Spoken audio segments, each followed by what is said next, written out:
English sentence চলো শুরু করি। Has Lily enough money. Has Lily enough মানির অর্থ হবে লিলির কি পর্যাপ্ত টাকা আছে।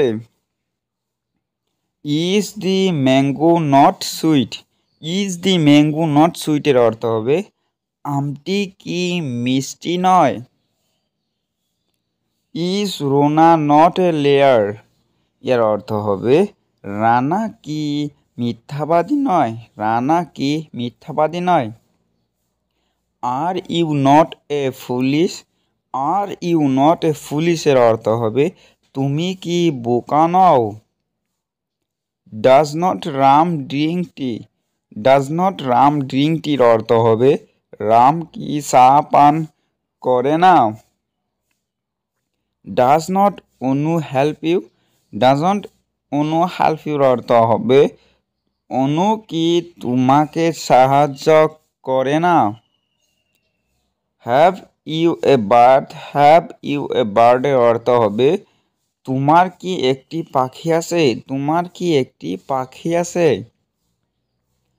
Are you strong. Are you strong এর অর্থ হবে তোমরা কি শক্তিশালী। তোমরা কি শক্তিশালী। Has the cow horn. Has the cow হর্নের অর্থ হবে গরুর কি শিং আছে।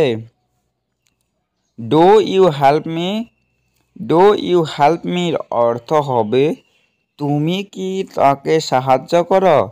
তুমি কি তাকে সাহায্য করো।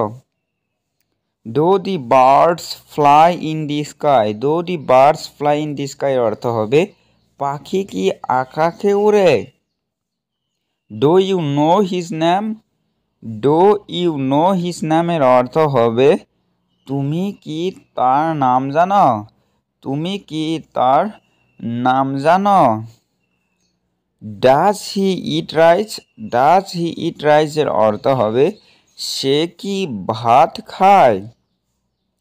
আর you a thief. Are you a থিফের অর্থ হবে তুমি কি চোর। Have they a house. Have they a হাউসের অর্থ হবে তাদের কি বাড়ি আছে। তাদের কি বাড়ি আছে। Does he know English.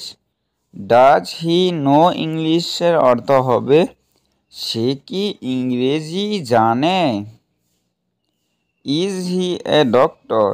Is he a ডক্টরের অর্থ হবে তিনি কি একজন ডাক্তার।